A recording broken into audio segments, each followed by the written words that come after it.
Who will win the AFC East? What will the final standings look like? Will there be surprises? Will there be disappointments?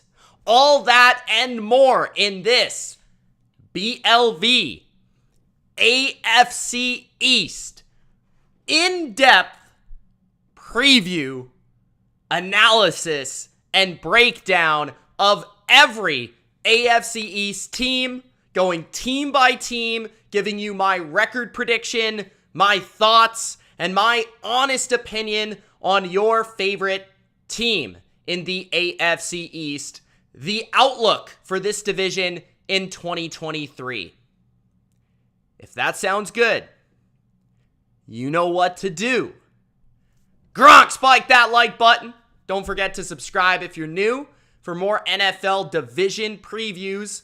Unlike anywhere else on YouTube, we're going in-depth, diving deep on each team in the AFC East, from the Patriots to the Miami Dolphins. Also, let me know how you feel about each team. I went live for a reason. I want to hear you guys. And if you're not live with me right now, we do it live here on the BLV. If you're not live, we'll catch the next one. But try to get in that comment section and let me know your predictions for the AFC East. The records, how far each team will go, and where they will land in the standings. Okay. Let's get to it. Gronk, spike that like button. Let's have some fun. And I think the best way to have some fun is by starting and kicking this thing off with none other than the New York Jets. Jets. We have to kick it off with the Jets. The expectations for the New York Jets this season are higher than I can ever remember. I've been a football fan for around 20 years now, which is crazy to say because I'm getting old. But I've been a football fan for about 20 years. And the New York Jets have been good like 2 times, maybe 3 times in my entire tenure as a football fan. And I remember those moments pretty fondly. I remember Jets teams that were tough to beat as a Pats fan. And it's always better. I feel like the AFC East is just different. It feels stronger. It feels nastier. It feels grittier. It feels right when the New York Jets are good. So hopefully the New York Jets are actually good this year. But the expectations are very high. Their win total is 9.5, meaning that Vegas and the public believes that the Jets will make the playoffs. If you are going to go about 9-10 wins, your expectation is to make the playoffs. I don't know if you heard, but Aaron Rodgers is the new quarterback in New York. And with Aaron Rodgers, the expectation is to win. Aaron Rodgers only has a couple seasons left. He is the oldest starting quarterback in the NFL now that Tom Brady has retired. You have a lot of young talent there. You have a great defense on paper, which we'll discuss. You have a coaching staff that a lot of fans really like, although I'm not a big fan of. We'll discuss that as well. And you have a Garrett Wilson, a Breece Hall, a Sauce Gardner, a Quinnen Williams, superstars on the rise. So where are the strengths and the weaknesses of this Jets team? Let's take a look at my rankings for the Jets so far this offseason. So the New York Jets, these are all my rankings, and I did not update them since I released the video for each one of these units, okay? So there's no update, right? But quarterback number 8 is Aaron Rodgers. I have him inside the top 10 after a weak year last year. I felt like Aaron Rodgers, he should still be in the top 10. I don't see him as an elite quarterback, but I still believe that he has the skill, especially the arm talent, the accuracy, the mental makeup to be an elite quarterback in this league and to once again play at an MVP level. He needs more help than he did maybe 10 years ago or even 3 years ago, but he's still a very good quarterback who can make all the throws And I would say that Aaron Rodgers, now that Tom Brady has retired, is mentally the best quarterback in the game when it comes to managing the game, when it comes to his line of scrimmage, a prowess, and when it comes to sometimes not throwing that crucial turnover, which he was more prone to last season. He also, though, I will say in a negative portion of this game, is trust. Because he's an older guy, he needs trust with his playmakers. What will that trust look like this season? From the coaching standpoint, I'm not a big fan of Robert Saleh, the head coach. This is a head coaching ranking. I'm just not a big fan of how he manages the game. I felt like last year there was a couple of crucial aspects in football games where he let his team down. I can remember one against the Detroit Lions. I felt like that was terrible. I also feel like he's a lot of show, and he's a lot of bravado, but he doesn't really bring a lot from the scheme standpoint, from the mental standpoint. I like the fact that he seems to have the respect and the love and admiration of his players, and he seems to fire them up when he needs to, but I'm just not sure he's mentally made up to be a head coach.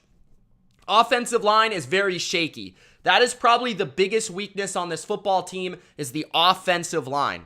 The offensive line could bring down this entire football team.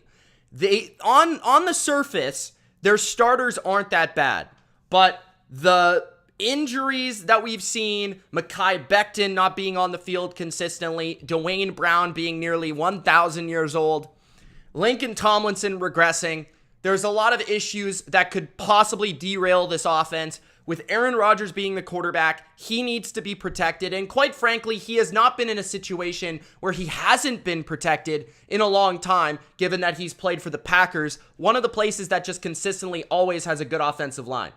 The offensive rank I had right in the middle of the NFL at number 16. I feel like there's good things. Garrett Wilson. I like the running back stable. I like Aaron Rodgers. I'm not a fan of the play caller, who is now Hackett coming from Denver. I feel like that is also a big weakness for this offense. Hackett was a disaster in Denver last year. I don't know how I could put much praise on his name after what I saw in Denver. And then you have the offensive line, like I said, I just don't have a lot of faith that it will stay consistent.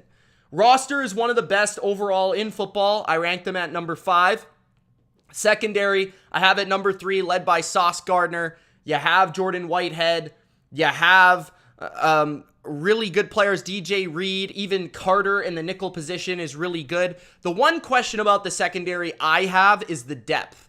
I do wonder a little bit about the depth, just a little bit. If Sauce Gardner or Reed go down, how do they replace either one of those guys? That can be a question for any team with an elite corner, though, so obviously difficult to judge.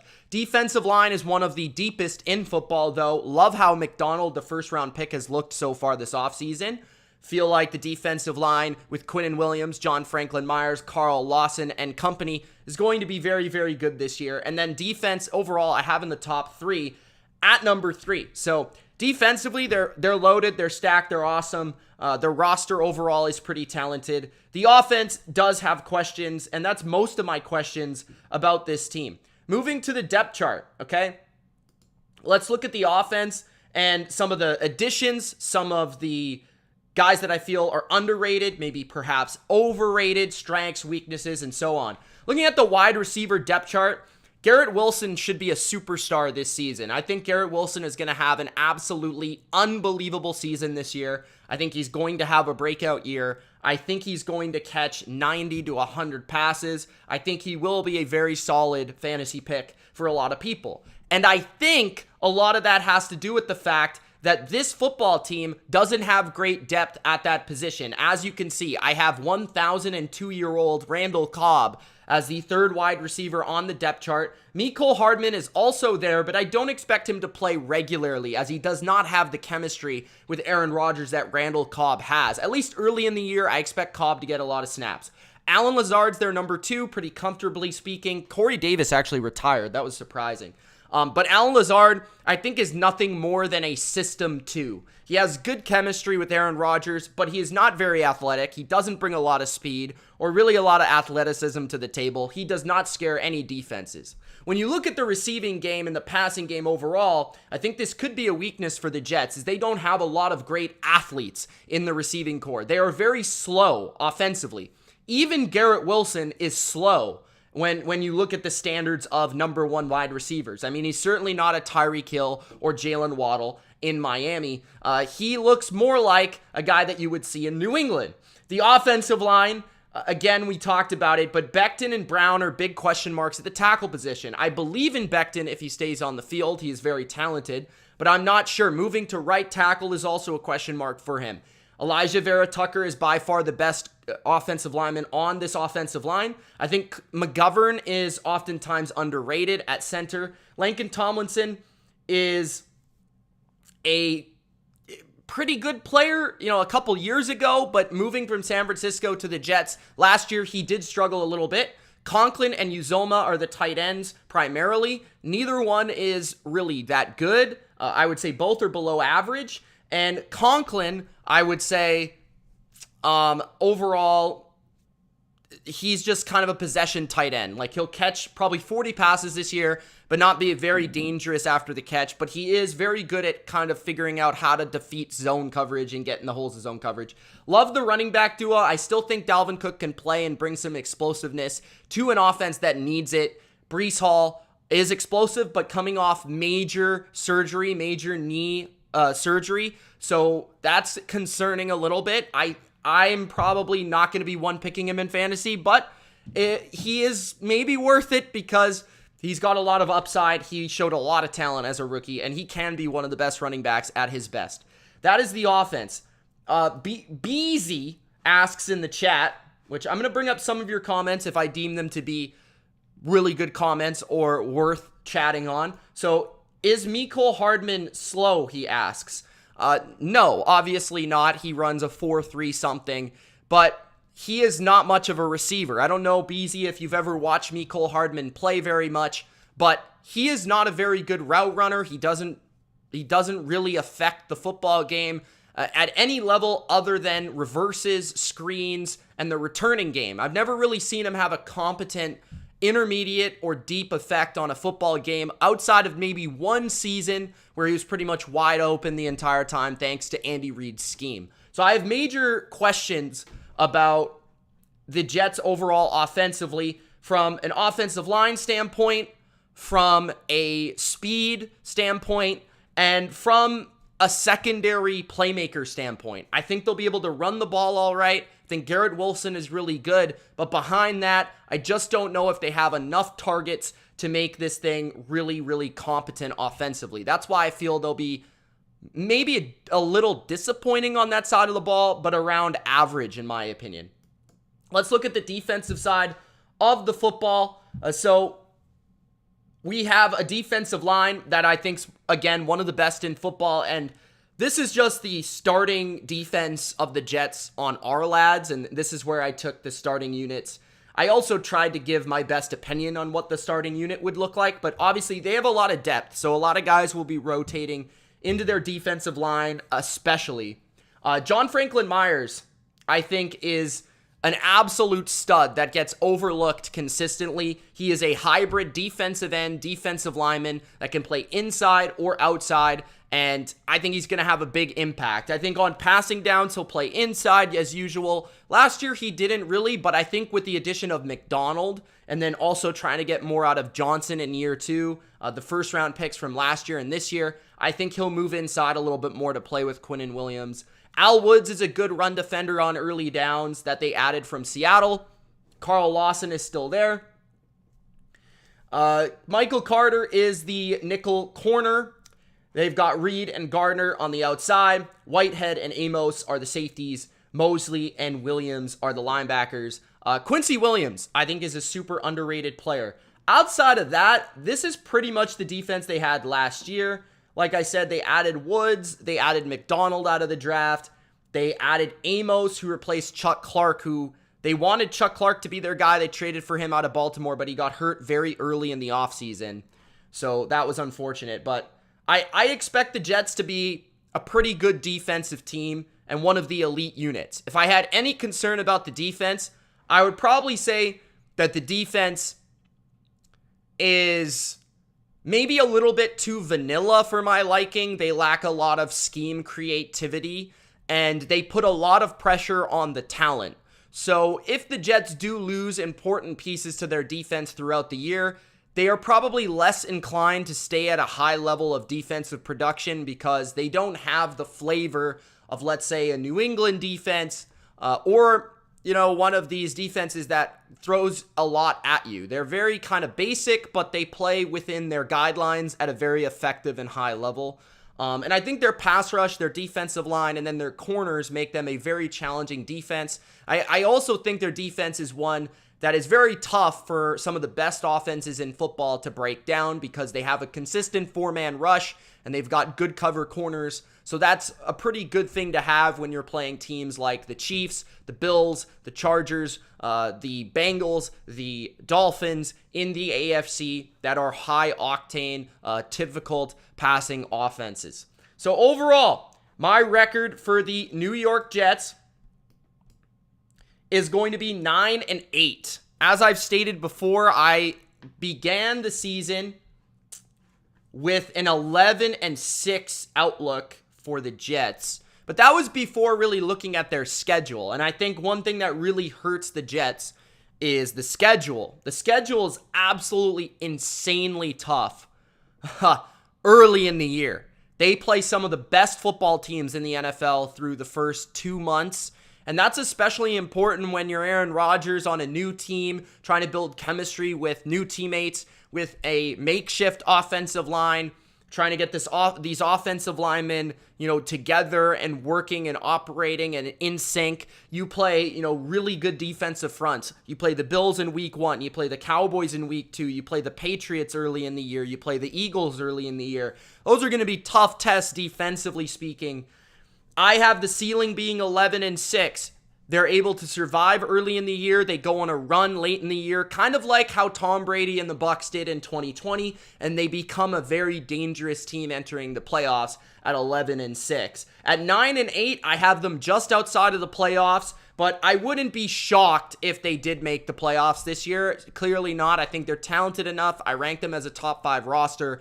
I just don't see it from a schedule standpoint. From an offensive standpoint, I think they're lacking a little bit, and I feel like their coaching is the worst in this division, which ultimately has me convinced that they will finish near the bottom of this division, even at 9-8. Their floor is 7-10 with injuries defensively. Let's say perhaps the schedule is too much to overcome. Egos get involved. The pressure gets to them. I think out of all of the teams in the AFC East, this team is the most volatile in terms of they could be very, very talented and very, very good. They could also fall apart with a lack of leadership and too many egos in the building, especially a young team that's looking to have big expectations. So that's the New York Jets.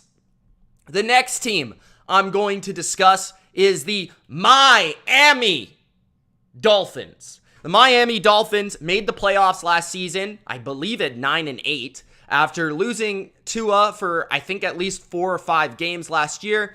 Skylar Thompson rolled up to Buffalo and he almost won that game with some crazy turnovers and some crazy things happening. It was a big year for the Dolphins last year, a big positive season for Miami. Mike McDaniel showed a lot of promise as a young head coach in this league. Tua finally took the steps necessary to show that he can be a franchise quarterback. Tyreek Hill was Tyreek Hill, just on a new team. Jalen Waddle had his best season ever, and some of the young defensive players certainly showed up. The question is for the Dolphins, what are the expectations now? And I think for the Dolphins fans, they're going to be high. I think looking at what they did this offseason, how all in this football team is, how much talent they do have on paper, this is a team that's going to have high expectations, as they should. The question will be can they replicate the magic of last year offensively? And that is something that I don't know we can answer. It's really tough to call. Can Mike McDaniel continue to evolve this offense? Will Tua continue to play at the high rate that he played last year? At times, statistically and analytically speaking, Tua was ranking very high in a lot of statistics, and it's very hard to say that Tua is going to be a top 5, top 10 quarterback, statistically speaking, even in this offense, once again this year. But luckily for them, they have a defense that should show up a little bit better than last year. Vic Fangio is now the defensive coordinator, which I think is a big addition and a big bonus and should work out, right? You did add now Bradley Chubb for a full season. You traded for him last year. David Long Jr. from Tennessee plays linebacker for you now, and he's been a pretty good player, although you have to deal with the injuries that he may bring to the table. You still have the defensive line, Jalen Phillips, another year under his belt. Javon Holland, another year under his belt. You did trade for Jalen Ramsey, but he's injured to start the season. You drafted Cam Smith. A lot of things that would point towards the Dolphins being a better team. But you got to deal with a more difficult schedule, a better division, and now new expectations for a football team that was very good last year. So let's take a look at the ranks for the Miami Dolphins. So the Miami Dolphins ranks across the board. We have them 18th at the quarterback position. That may seem low for Dolphins fans, and I understand that. But you guys know I'm not the highest on Tua. That also doesn't have everything to do with last year. If it was just to do with last year, he'd probably rank in the top 15. But that's kind of a balance of his entire career based on the last few years, also last season, and then how I project him going into this year as well. Coaching rank right at number 15, which I feel like is probably as high as you're going to get based on one season from a coach that only won 9 games. But I think that speaks to what Mike McDaniel showed last year. Then in offensive line rank at number 23, definitely a big weakness. This entire division has weakness on the offensive line. It just ranked right below the Jets in terms of the offensive line rankings. And some of that has to do with the fact that the Dolphins have just not addressed a couple of major weaknesses on the offensive line. On top of the fact that Teron Armstead is a player that only plays about 10 to 11 games per year. So you also have to take that into account.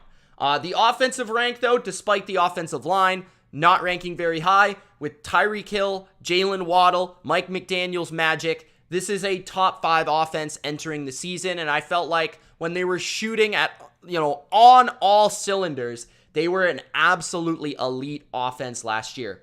The roster ranked at number 12 with the defense and the offense and the collective talent. I felt that was kind of low, honestly. And this was pure mathematical and how I ranked the roster. But number 12 did feel low. But again, it speaks back to the weaknesses that do stand out a little bit on the depth chart at certain positions. The secondary at number 2, although I would say that ranks a little lower now that Jalen Ramsey is injured, but I have not changed that ranking on the chart here.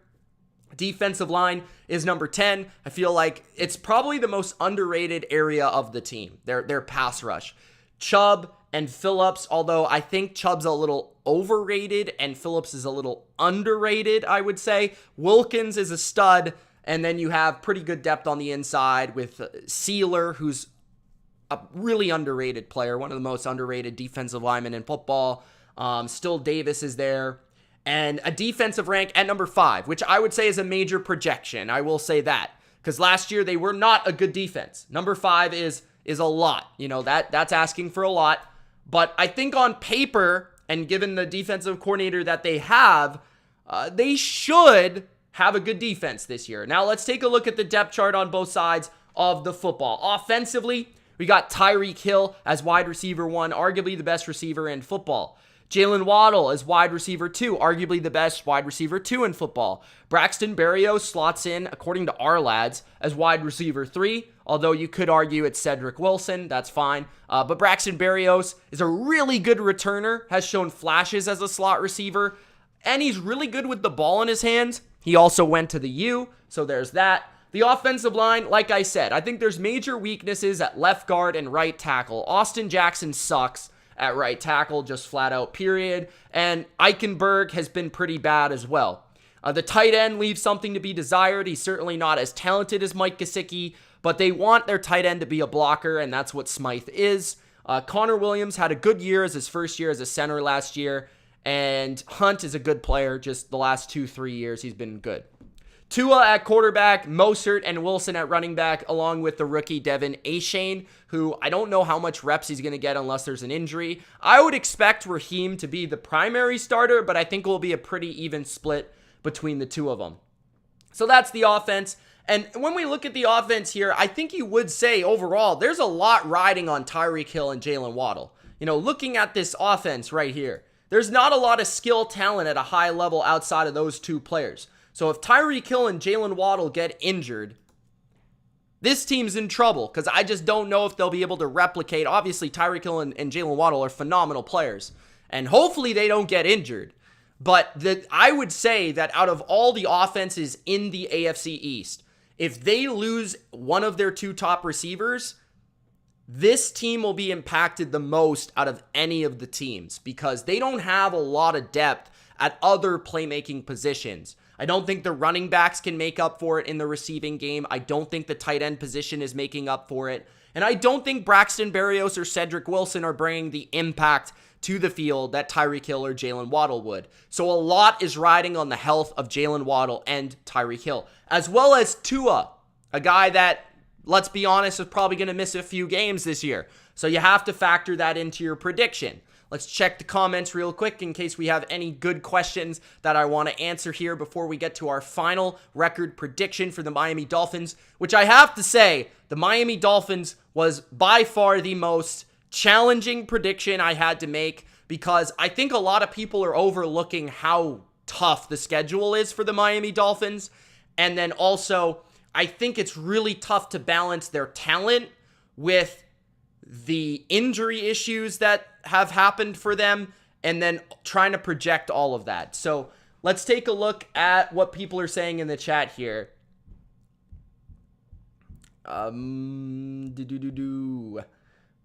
Who gets hurt first, Tua or Lamar? That's from Ben. I'm going to say probably Tua, but we'll see. We also got Jose, who believes in the Miami Dolphins. And then Jose also says Tua is the GOAT. Okay. All right.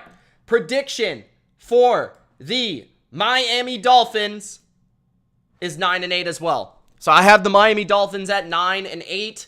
And I honestly, okay, I'm going to be honest here. I wanted to put the Jets at 8-9. And I wanted to put one of the Dolphins or Jets at 8-9, but I just couldn't do it. I couldn't do it. I think one of these teams is going to have a losing record. One of these teams is going to disappoint. They're going to fall on their face. I don't know which one, but one of them will. Now, that being said, Miami's ceiling is very high. Miami has a very high ceiling. So I don't want Dolphins fans to be super pissed off at me or whatever, but their ceiling is extremely high. They can be an 11-12 win team if they stay healthy, if Vic Fangio clicks defensively, and Mike McDaniel clicks offensively.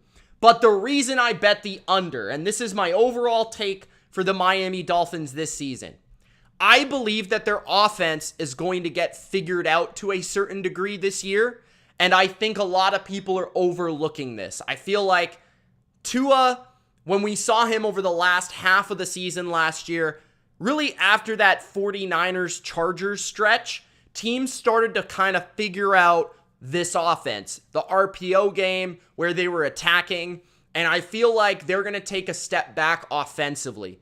I also fear Tua's health.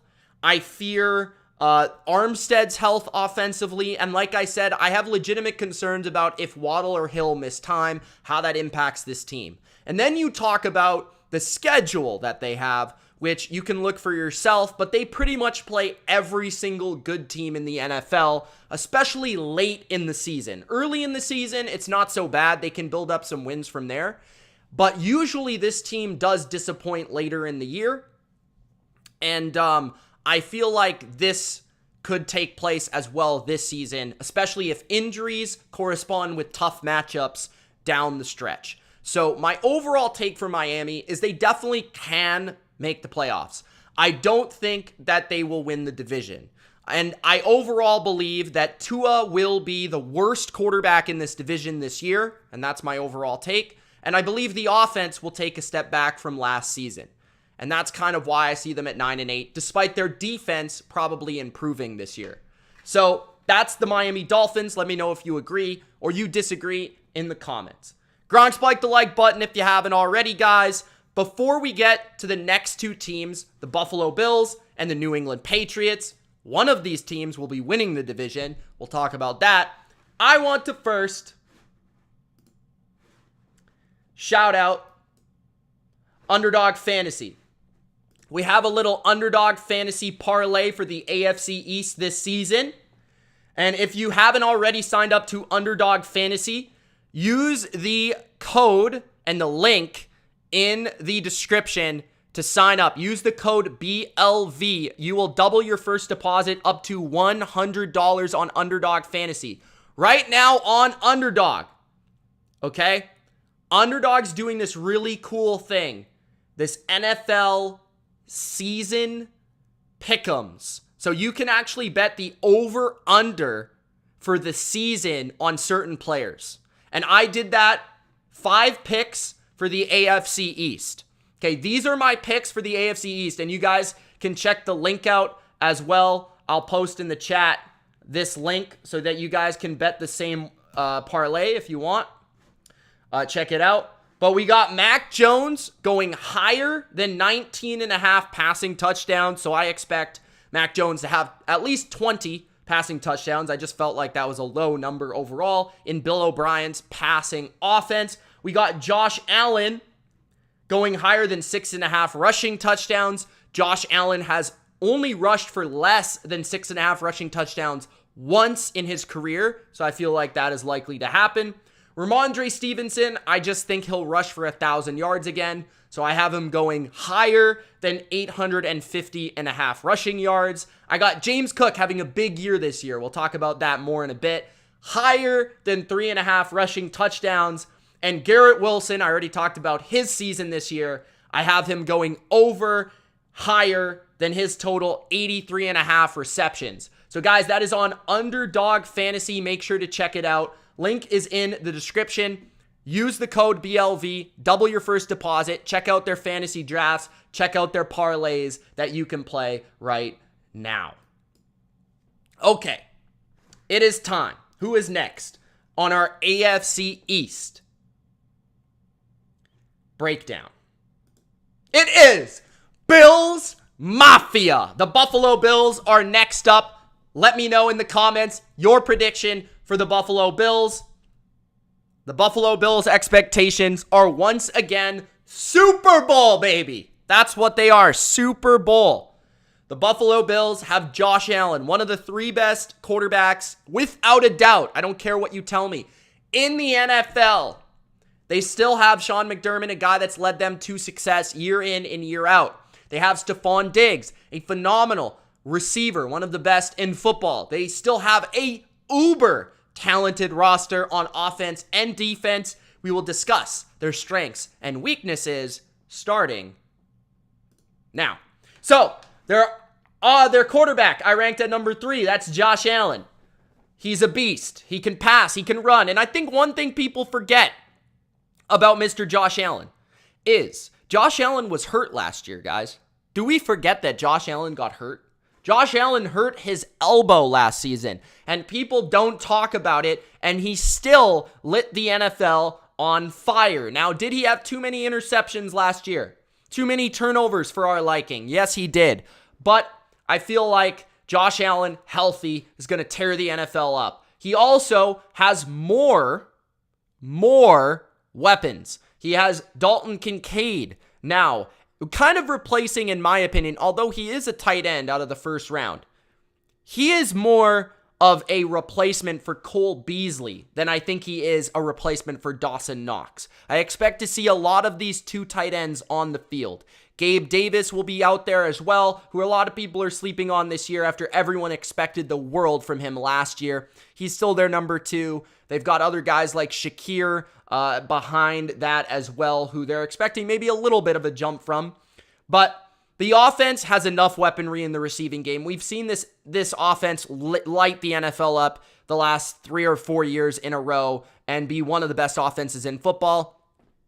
Again, Dayball left last year. Glenn Dorsey filled in. I think he did a pretty good job. He wasn't as good as Dayball, but still pretty darn good. I think he did some things well. I think he maybe regressed in some other areas. The running game is an area where I could see the Buffalo Bills being a better football team, led by James Cook.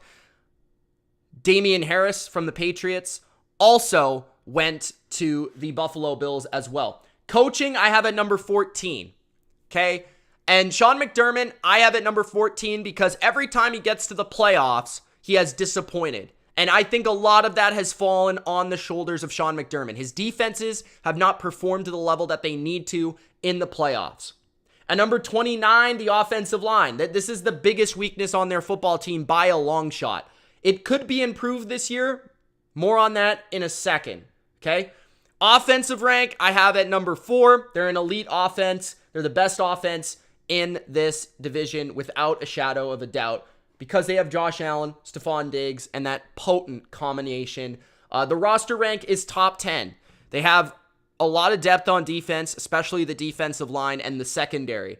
They have elite players all over the roster from, the defensive line to the linebacking position to the corner position to the wide receiver position to the quarterback position.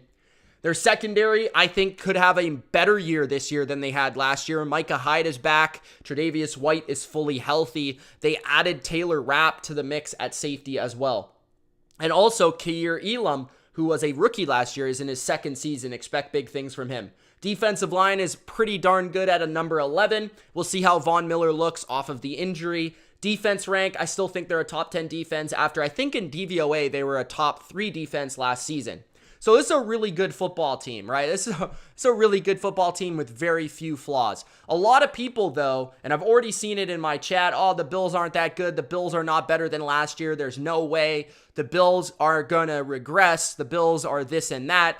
And I have the total opposite opinion. I actually think the Buffalo Bills have a better roster than last year. I think the Buffalo Bills are being totally disrespected. I think the Buffalo Bills are on a little bit of a revenge tour here this season.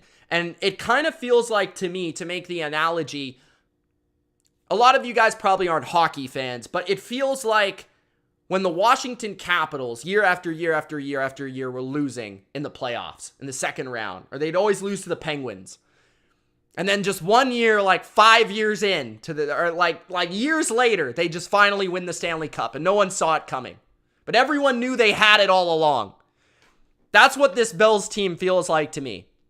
It feels like this might be like their year when no one's talking about them. Everyone expected them to win the Super Bowl last year, and it didn't happen. It could actually be this year that they do it. So let's talk about why with the depth charts, okay? So the offensive depth chart, we've got Stephon Diggs at number 1, Davis at number 2. Sherfield is a guy I haven't brought up. Our lads actually ranks him as the number 3 receiver. I'm not sure if that's factually correct. But like I said, I think there'll be a lot of 12 personnel, meaning 2 tight end sets. Dawson Knox, Dalton Kincaid. I expect both of them to play a lot of snaps. I think we'll get a mixture of number 3 wide receiver, which means that Stephon Diggs feels like a pretty safe fantasy pick. And Gabe Davis right now feels like a bit of a value given where he is going. The offensive line, Deion Dawkins is their best offensive lineman by a long shot. Very steady left tackle that, unlike Teron Armstead, plays every game. Connor McGovern, I have as the starting left guard right now as the projection. So what you can see with this offensive line is they currently have 2 new starters on the offensive line. They have McGovern and they have Torrance. Both of these guys are new. Torrance is a rookie out of Florida. McGovern is from Dallas, a free agent. So both of these guys are new. Torrance, I think, brings kind of a downhill run blocking power style, and McGovern is more known for his pass blocking prowess. Morse has been a really good center for a number of years, maybe a little bit underrated at this point. Brown, I think, is their worst offensive lineman at right tackle, and I'm not sure why they haven't looked to replace him, kind of like Austin Jackson with the Dolphins. Dawson Knox is a pretty good tight end. He's that guy for Buffalo that is like every AFC East fan's worst nightmare because he's always singled up, he always gets a good matchup, and he always burns you. Especially if you're a Patriots fan, you know what I'm saying. James Cook's their starting running back. I think he's going to have a huge year. I thought he was really explosive and took advantage of his touches last year. I think in year 2, he'll be a good player. Damian Harris is their power back. Josh Allen is a beast. He is an absolute monster, one of the best in the NFL. Like I said, the offense is going to be really good. It's just a matter of the offensive line. In the big games, can they hold up? Can they protect Josh Allen? Can they keep him comfortable? And I think they've done enough at guard where maybe that's possible. At the tackle position, right, Josh Allen can see his right side. So he's able to escape to the right a lot, and you'll see him do that frequently. So if you're going to have a bad offensive lineman, it would make sense for it to be at the right tackle position. The left tackle, Dion Dawkins, is the blind side. He's their best offensive lineman. Looking at the defensive side of the football, this is a very good defense, and I think this is why I feel like the Bills have gotten better. So not only do I feel like they've gotten better at the skill positions this year, adding Dalton Kincaid and James Cook getting better, and Damian Harris being better than Devin Singletary, but I also feel like they're better on the offensive line at the guard position. I also think they're better on defense. Now, the only big loss they had, which is a big loss, there's no doubt about it, is Tremaine Edmunds. He left. He was a really good player for them last year. A little inconsistent before that, but last year he was phenomenal. He left to Chicago. Now, they brought in a draft pick, but they also brought in Taylor Rapp, a safety, that I think on passing downs and in certain sub-package personnel where they have to match up to, let's say, 11 personnel or perhaps more spread offenses, I think he's going to see a lot of time in the box. Taylor Rapp was a really good player in the box for the Rams in their Super Bowl season, and even last year, I felt like he had his best season of his career. Micah Hyde and Poyer are back as that combination at safety. Big reason the Bills disappointed last year. They were without all of their safeties by the end of the year. Jordan Poyer was playing injured. Their corner position, Tre'Davious White, is back, should play at a higher level this year after having a full offseason to recover. Teron Johnson had a tougher year last year, but he's been a pretty good nickel corner. Elam's pretty good, and they also got Jackson behind him as well. The defensive line is deeper than it really ever has been before. They added Poona Ford to the mix. They also added Leonard Floyd to the mix. He'll probably play a lot of snaps in place for Von Miller when Von Miller is trying to make his way back from this injury. Rousseau could have another big jump this year. Ed Oliver is a good player, and Daquan Jones had a really nice year last year. So overall, the defense is really good, really deep, and I like the depth on how the Bills build their team overall. So that's the Buffalo Bills depth chart roster. You guys can tell I'm high on Buffalo. My prediction for Buffalo this year is 12-5 as their record. I think they will win the AFC East once again, and I think that they have the best quarterback. I think they have the most experienced team. I think they know how to win. I think they know how this works, and it's a matter of staying healthy for them. It's a matter of not going through the mental hurdles that they went through last year, and I think the Bills are that team because of the steam and the hype of the Miami Dolphins and the hype of the New York Jets that they have gotten overlooked. But this team has actually improved from a roster standpoint, in my opinion, as long as the roster, the older players, do not significantly regress. Now, looking at the ceiling, 14-3, just another one of those years where they've been great. I think they've won 13 games before, so it's entirely possible. The floor, 9-8. I think that could possibly happen if their offensive line does not perform. They don't get anything out of their run game. Josh Allen turning the ball over.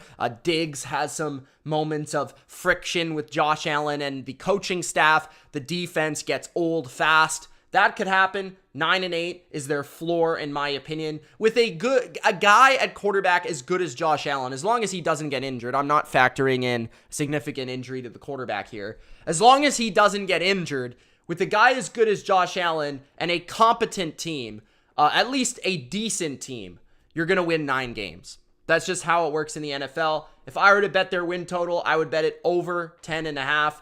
This team is the best team in the AFC East, and I'd expect them to win the division once again in 2023. Okay, now we have the New England Patriots. But here's my problem. So far, we only have 14 Gronk spikes of the like button. You guys gotta Gronk spike that like button. Let me know if you're enjoying the live AFC East. preview in the comments. Subscribe if you haven't already. Let's get a sip of water, and then we'll talk about the Patriots.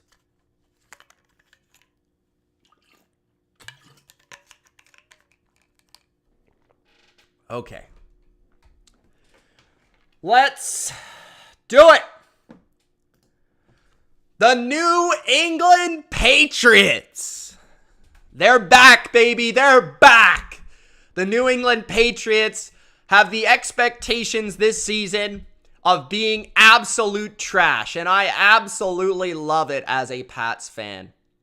I'm looking forward to this season because I know that the Patriots are a sleeping giant in the AFC. Yes, I said it. The Patriots are going to be a good football team this year with an elite defense, an improved offense, and a major jump from number 10 at the quarterback position. The Patriots have had a nice offseason, and I think it's going to gear up to a successful season. Now, that being said, it's a very tough division. This is a very tough schedule. So, the Patriots winning 9, 10 games, 11 games would be extremely impressive. For any team in this division, it's impressive. It is impressive. Okay? Let's take a look at how underrated the New England Patriots are right now. Just looking at where they rank across the board in terms of their position rankings this offseason, this is where I rank them this offseason. Now, obviously, I'm a little biased, but you can make the argument. I'm open to it. Make the argument. Why they should be lower ranked at a certain position, let me know. Okay, so let's take a look. The quarterback position, I have Mac Jones ranked at number 17, kind of dead in the middle of the NFL. Had an awesome rookie year, and I feel like last year you really can't take anything away from last year. It wasn't pretty, but a lot of it had to do with the surroundings, the supporting cast, and the coaching of the Patriots. Obviously, there was friction. There was an injury to Mac at a point in the season. He did not get a lot of help from the offensive line. He did not get a lot of help from the receiving corps. And he certainly did not get a lot of help from Matt Patricia, the offensive coordinator, who is gone. Bill O'Brien is now in. Bill O'Brien knows what he's doing, and he's a very good offensive coach. We've already seen in the preseason the improvements that Mac has made, and I think the biggest improvement you'll see with Mac is the mental processing of the game pre-snap. With a guy like Bill O'Brien, he understands how to get the most out of these type of quarterbacks pre-snap, and I think Mac is going to have so much more power at the line of scrimmage to do what he wants to do, to get his offense in a play that he likes, to tell his receiver a certain hot route, or to get his offensive line in his settled protection. Last year, they simply had no answers, and it took away and stripped away Mac Jones' superpower. The coach, Bill Belichick, I have at number 3. Patriot deniers and haters and Asante Samuel would say that that is way too high, but I think you still got to give Belichick the respect he deserves, especially when it comes to the defensive side of the football. The offensive line I have as the highest ranked offensive line in the division at number 15, which just speaks to the offensive lines in this division are not very good. But it's at number 15, kind of in the middle of the NFL. I think they're a little bit weaker than they have been over the last few years, but they're not bad by any means. Trent Brown, when he's on and he's motivated, is a very good left tackle, and he is in a contract year. The left guard position, Cole Strange enters year 2. Again, with a competent actual offensive line coach this year. Center, David Andrews, is just awesome, Patriot Hall of Famer. Right guard is Michael Onwenu, a probable Pro Bowler this season. And right tackle is the problem, which is probably going to be Connor McDermott to start the season, but we'll see how that unwinds throughout the year. Offensive rank, number 17. I'm a little bit higher on the offense than most people. I just think what Bill O'Brien is going to bring from a scheme standpoint is going to be very, very encouraging. I think the RPO game is going to be brought to the Patriots for the first time. Play action. You know, the Patriots were the most improved team last year when they utilized play action compared to drop back pass, and yet they used it at a bottom 5 rate in the NFL, which speaks to the incompetency of the play caller. The roster rank, number 11. I think their roster's a lot better than people think it is. That being said, though, I think that's the third most talented roster I ranked in the AFC East. Secondary is number 4. They have an elite secondary, without a doubt. Very deep safety position. A young but very promising corner position. Defensive line was awesome last year. They had 2 double-digit sack guys in Judon and Uche. They drafted a second rounder in Keon White, who looks to be pretty good.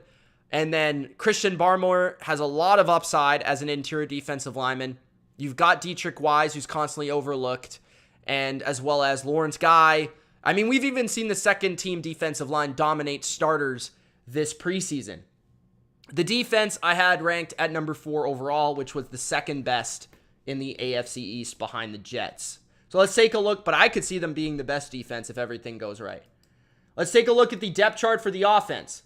Juju I have as the wide receiver 1, although that can kind of be tweaked. I mean, I could see any of these 3 receivers being the leading receiver on the team, Juju, Parker, or Bourne.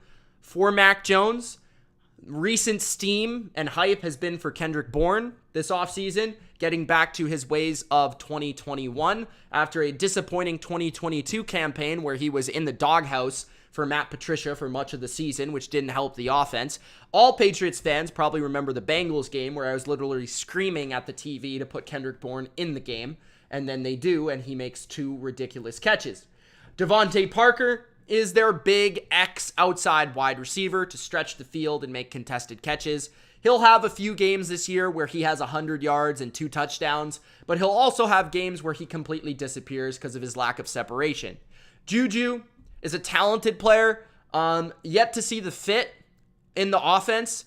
I expect him to play in the slot a lot. Had a really good year with Kansas City last year. Not the most impressive statistical season, but it felt like every time Mahomes needed a play from someone not named Kelsey, including the Super Bowl, it happened to be Juju Smith-Schuster. He's very good after the catch. He's got a good big body to make catches over the middle of the field.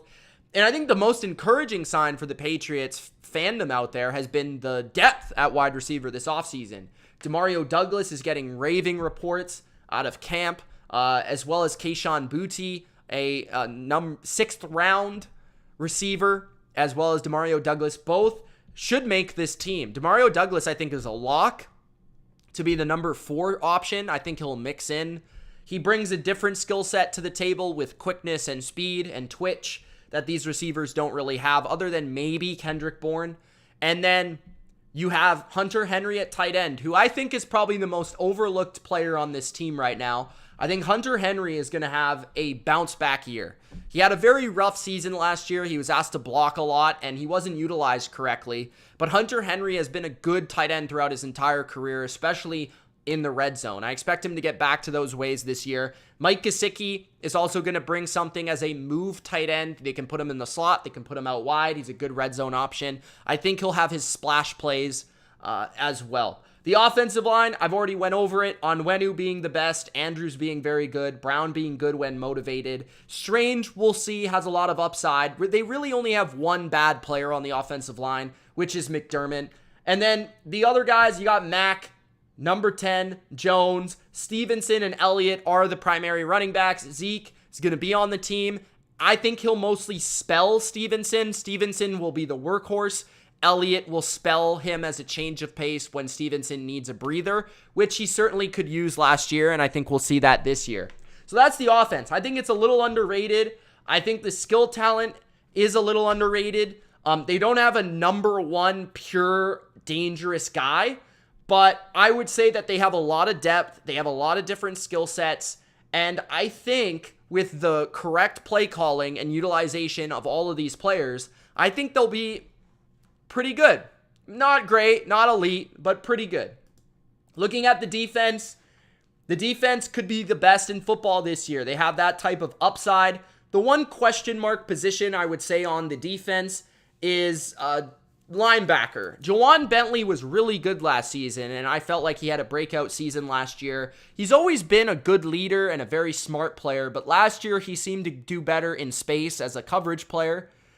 My only question is, will Marte Mapu play more snaps at linebacker, a player they drafted in the third round. We really haven't seen a lot of him in preseason. We've seen glimpses, but not really a ton. So maybe he'll develop into a starter later in the year. But Tavai has been fine for them. He's a little slow and unathletic for my liking, but he brings a lot of size to the table. The defensive line is awesome. I think this is the best defensive line the Patriots have had in years. I mean, years. I can't even remember the last time the Patriots had a defensive line this good, including, even a year like 2014 or 2015 where I felt like they were very good in that regard, with names like Ninkovich and Chandler Jones and those guys. But Uche and Judon can dominate games single-handedly. Christian Barmore could be the breakout interior D lineman in the entire NFL this year. Devon Godshaw is a big monster in the middle. I really like what I've seen from Aquale, Carl Davis, guys in the preseason. For Pats fans out there that haven't been paying attention, Keon White looks the part. Dietrich Wise is a really good rotation player. And the secondary is super strong, and they can play a lot of different guys. So I put J.A. Jones on the outside. That's Jack Jones. I expect him to start on the outside with Gonzalez.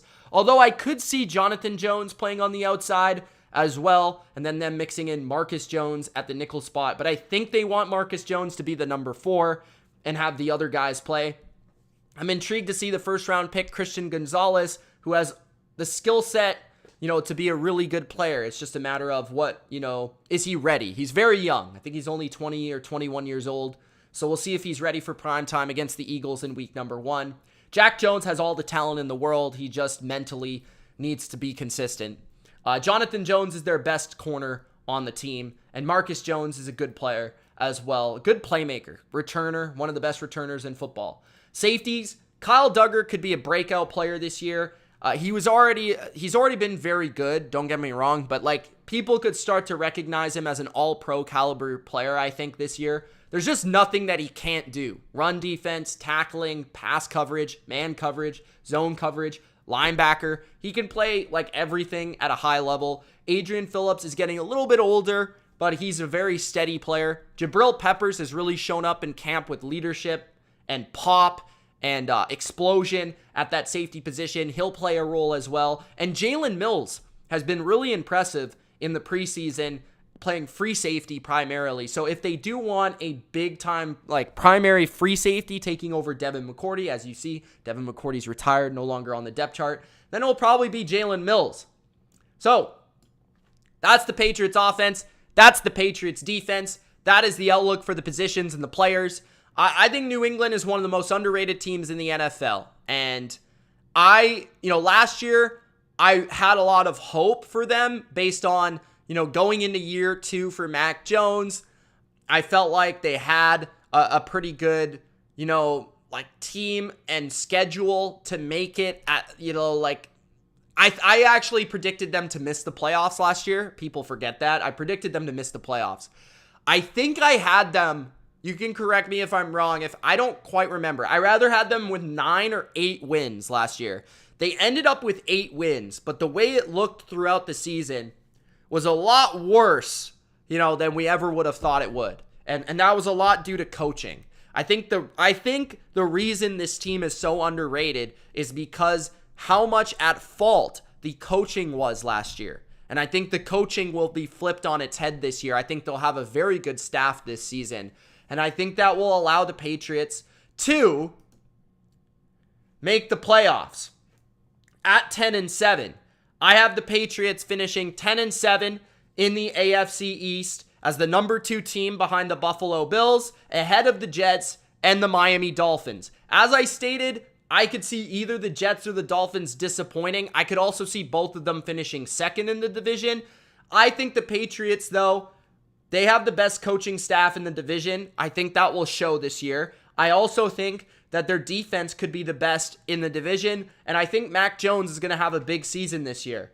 Taking a look at the Patriots, their record prediction for me is 10-7. I could see 9-8. I could see 11-6 as well. I could see as bad as 7-10 or 8-9. And some people are going to think I'm delusional, and that's fine. But I just think overall this team is very underrated. I think the roster is underrated. I think the offense is underrated. And I think that will show this year. The way the schedule shapes out, I would expect a tough start for New England. early in the year, they play a lot of tough games. So if they can survive that first month or so, I think they'll start to build as Belichick teams typically do, and they'll start to go on a bit of a run during the mid-season area. And then I think they'll wrap up the season as a wild card team at 10-7. I have the ceiling being 12-5, and that's if, okay, my ceiling of 12 wins is if Mac has like a top 10 year in the NFL as a quarterback, one of their like rookie receivers breaks out, or like one of their receivers has a big year. Stevenson and Zeke are awesome. The O-line plays well. The defense is great. Like, that would be 12 wins, right? But most realistically, I see this team flirting with 9 or 10. It's kind of where I see them. But I feel like New England is going to surprise a lot of people in this division. So those are my final standings for the AFC East. Take it in, take it in. All right. Well, I hope you guys enjoyed this preview for the AFC East. The Dolphins, the Jets, the Bills, the Patriots. Those are my predictions, my records for this season. I have 2 teams from this division making the playoffs. The Buffalo Bills as the division winner, the New England Patriots as a wild card. We will be breaking down every division in the NFL for the rest of this week.